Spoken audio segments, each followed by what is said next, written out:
I've been around horses and working in barns for more than 3 decades. I've worn muck boots, paddock boots, old Wellingtons, cheap pull-ons, and plenty of sneakers that had no business being near a muddy gate. Somehow I still managed to overthink buying my first real pair of Western boots. I read about toe shapes for an embarrassing amount of time. I nearly bought a much more expensive pair because they looked beautiful on a sale rack. Then I started worrying about leather soles, heel height, break-in, whether I needed a work boot, and whether I was even the sort of person who could wear cowboy boots without looking like I was trying too hard. So if you're sitting there with 12 tabs open, I understand. I'm going to walk you through the questions I'd ask myself before buying a first pair of cowboy boots. I'll use the pair I wear all the time as reference because I also think that's a really solid first option, the Maggie from Tecovas. I was impressed by how comfortable and easy to wear my Tecovas felt from the beginning. It gave me the traditional cowboy boot look I wanted without making me suffer through a long, miserable break-in. I'll get into the Maggie and Tecovas more in a minute, but it became my recommendation because it handled the things I think matter most in a first pair: comfort, dependable construction, and enough versatility that I could wear it for more than one kind of day. The first question I'd ask before choosing any boot, though, is not which brand you like, it's where you expect to wear it. A pair for concerts, dinners, and regular errands is a different purchase from a pair that will spend most of its life in wet grass, manure, gravel, or on a job site. For everyday wear, I like a traditional Western boot with enough grip that I'm not nervous every time the ground is damp. For ugly barn days, I want more rubber and a tread that can deal with mud. A smooth leather sole may look beautiful and feel great for dancing, but it wouldn't be my first pick for a beginner who plans to walk around on wet pavement or uneven ground. This is one of the easiest mistakes to make online. People choose the boot they like from the top and forget to scroll down to the outsole. Then the first rainy day becomes a very quick lesson.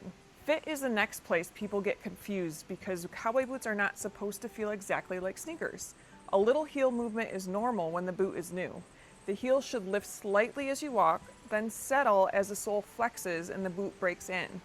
What you don't want is your foot swimming around inside the boot or your heel coming halfway out with every step. The part I pay closest attention to is the instep, right across the top of the foot.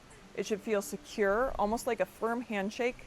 If it's painfully tight, don't let somebody convince you the boot needs to torture you for a month.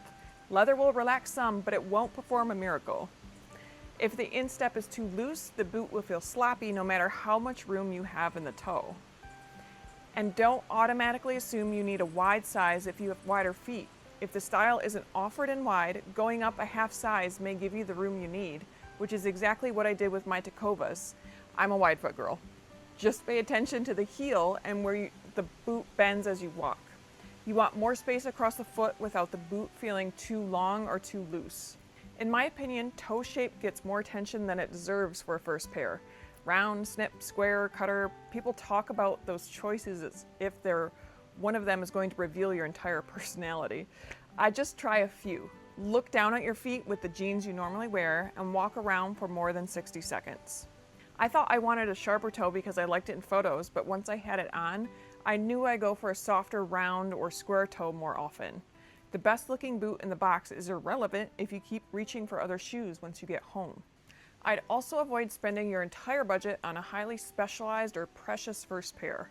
Lucchese makes some beautiful boots, and Heritage Boot has leather and detailing that can make you stop mid-sentence, so I understand why people fall in love with them. But a first pair is partly how you learn what you like. You may discover that you prefer a lower heel, a wider toe, or a rubber insert on the sole. That's easier to learn in a boot you're willing to wear than one you're afraid to scuff. On the other end, buying the cheapest pair you can find isn't always the bargain it appears to be. I've had cemented soles start separating at the worst possible time, usually when I was already outside and committed to finishing chores. Once you've walked around with the front of a boot sole flapping against the ground, you start checking into how a boot is put together.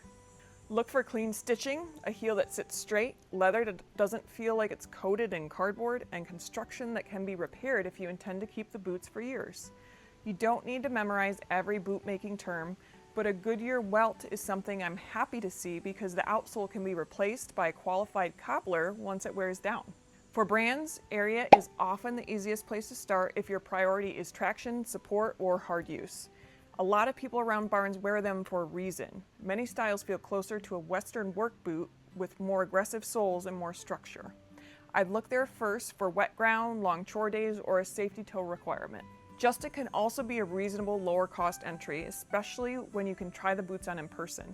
I grew up wearing Justin and had pairs that took plenty of abuse. I'm more careful with the brand now because the quality and construction vary quite a bit by line. Read the product description and look at the specific boot rather than buying on the Justin name alone.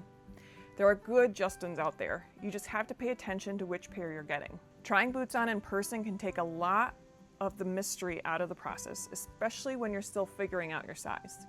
You can compare toe shapes, see whether you need more room across the front of your foot, and walk around long enough to notice what the boot is doing at the heel and across the instep. Give yourself time while you're trying them on. You're not supposed to know the answer the second you pull a boot on, and you shouldn't feel pushed towards the most expensive pair simply because it has the nicest leather or the biggest name.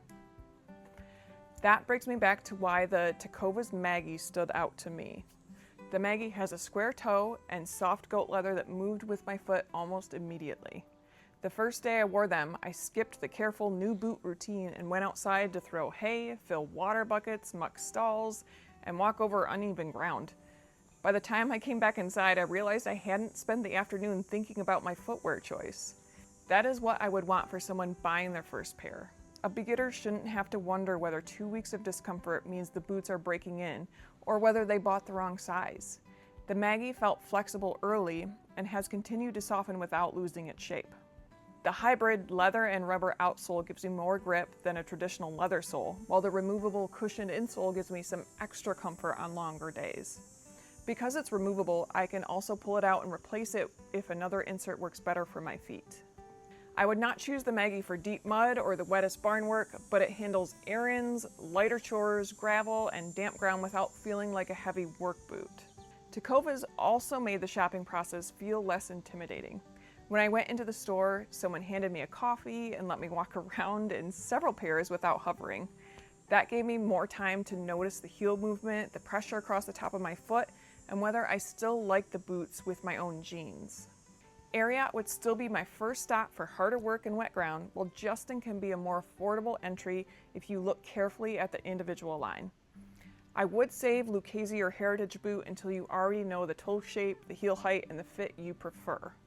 Before you commit, wear both boots indoors on a clean surface, walk normally, bend your knees, and pay attention to the instep, the widest part of your foot, and whether your toes feel cramped. A little heel lift is normal, but pain or numbness is definitely not. For a first everyday cowboy boot, Tecovas would be my recommendation because it gives a new buyer the traditional look they're probably hoping for without asking them to endure a painful break-in period. And remember, your first cowboy boots don't need to prove anything. They need to fit, suit the life you already have, and feel good enough that you pull them on again tomorrow.